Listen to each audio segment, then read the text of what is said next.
안녕하십니까. 11월 5일 목요일 영국의 소리 방송 뉴스데스크의 빅타연입니다. 오늘 아침 런던에는 초겨울 안개가 짙게 깔렸습니다. 안개가 끼는 이유는 하류에서 들어오는 난류성 바닷물에 의하여 테임스의 수온이 올라가기 때문에 생기는 현상이라고 합니다. 미국 대선 뉴스가 우리를 슬프게 하는 아침입니다. 2019년 7월 통계에 의하면 미국 인구는 3억 2,800만 명입니다. 이 중에 피부색이 하얀 백인으로 구별되는 사람은 인구의 76%인데요. 이 숫자 속에는 유럽인의 후예가 아니어도 피부색이 하얀 사람은 모두 포함되어 있습니다. 히스패닉과 중동인들 중에도 백인은 많이 있습니다. 80년도 이후부터 미국에는 피부색을 가지고 종족을 구별하는 것을 인종차별이란 잣대로 분류하여 입 밖으로 내지도 못하도록 법적 제재를 가하고 있습니다. 아프리카 흑인의 비율은 13.4%입니다. 멕시칸 등 히스패닉은 18.5%입니다. 인도, 파키스탄 등 아시안의 비율은 6%입니다. 중국인의 비율은 5.5%입니다. 네 부류만 합해도 인구의 43%가 넘습니다. 때문에 유럽에서 건너간 순수 백인의 비율은 인구의 절반이 조금 안 된다는 통계를 본 기억도 있습니다. 이번 대통령 선거의 유권자는 2억 3,370만 명이었습니다. 선거에 투표한 유권자는 65%인 1억 5천만 명이라고 합니다. 미국의 유권자 자격을 보면 국적은 달라도 영주권이면 투표권이 있습니다. 그러고 보면 두 명의 백인이 싸우는데 나머지 50%의 투표가 승부를 결정할 것은 자명한 사실입니다. 무역전쟁으로 중국을 누르려던 트럼프에게 연초부터 벌어진 코로나 바이러스는 악재였습니다. 트럼프는 비난은 안 할 수가 없었습니다. 중국인들의 표가 바이든에게 간 것은 말할 필요 없겠죠. 흑인을 체포하던 경찰의 무자비한 모습은 흑인들이 표명한 Black Lives Matter라는 바람이 미국과 유럽을 돌았습니다. 시위대 속에는 백인도 많이 있었습니다. 중국 공산당의 직접적인 뇌물살포로 WHO가 사실을 덮었고 흑인들의 인종차별 데모에 중국 공산당이 후원하였다는 것이 알려졌습니다.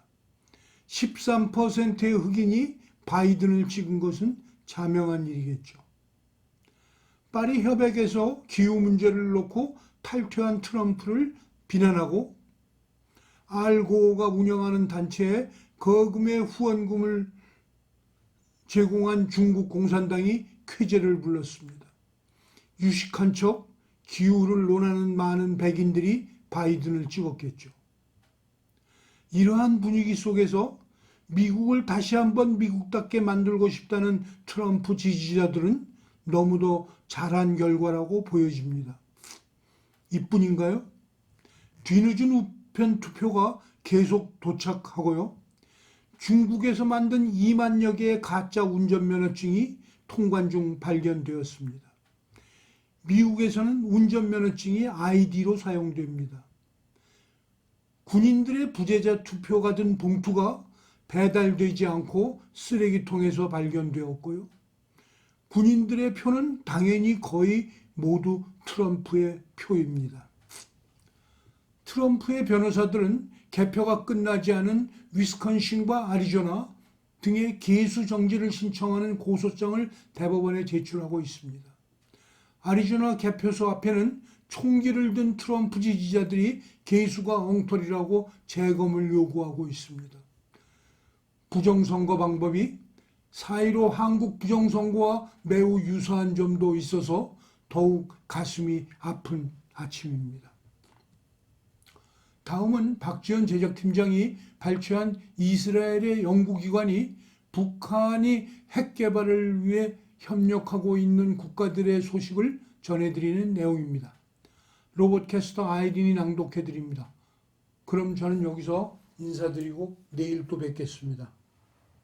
이스라엘의 민간 연구기관인 베사센터, 베이서 센터, 비긴사더트 센터 포 스트러티직 스터디즈는 지난 2일 북한이 핵 개발을 위한 주변국들과의 협력 체계 구축에 힘쓰고 있다고 밝혔습니다.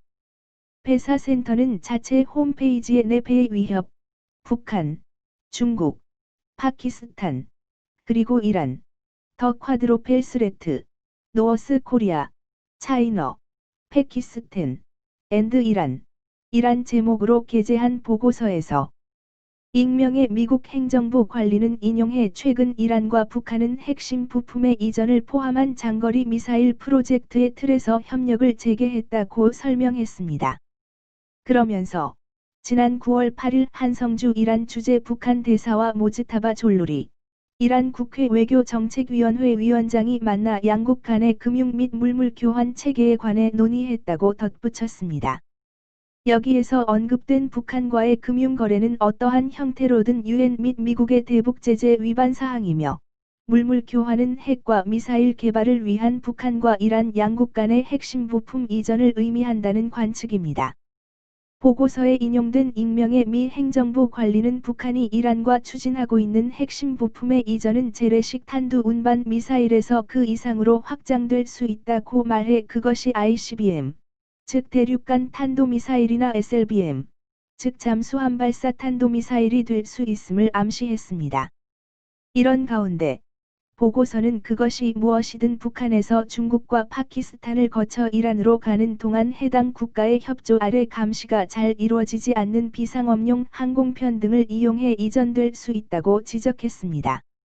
보고서는 또 중국과 파키스탄을 연결하는 카라코람 고속도로, 케레코럼 하이웨이, 가 불법 핵물질과 미사일용 부품을 공급하는 데 사용되었다는 사실을 정보위성에 포착됐다고도 지적했습니다. 한편 미국 석유산업 전문 매체인 오일프라이스닷컴은 지난달 19일 유엔 안전보장이사회가 지난 2015년 이란 핵 합의에 따라 결정한 이란에 대한 유엔의 재래식 무기금수 제재 시한이 지난 10월 18일 만료됨에 따라 지난달 9일과 10일 이란과 중국은 양국 외무장관이 회담을 갖고 군사부문을 포함한 여러 가지 사안에 합의했다고 전했습니다. 특히 이 매체는 소식통들의 말을 인용해 이란은 이 합의에서 원유를 주는 대신 중국 측으로부터 사거리 4번지 500km인 북한의 화성-12 이동식 탄도미사일과 대륙간 탄도미사일 ICBM에 적합한 액체 추진 로켓 엔진, 또 위성 발사 차량 SLB 등의 무기와 그 부품을 이전받는 사안이 포함돼 있다고 주장했습니다. 중국이 이란에 대한 북한산 무기 수출을 중간에서 돕는다는 설명입니다. 이상으로 11월 5일 목요일 뉴스를 모두 마칩니다. 지난 방송을 보시려면 유튜브에서 영국의 소리 방송을 찾아주세요. 시청해 주셔서 감사합니다.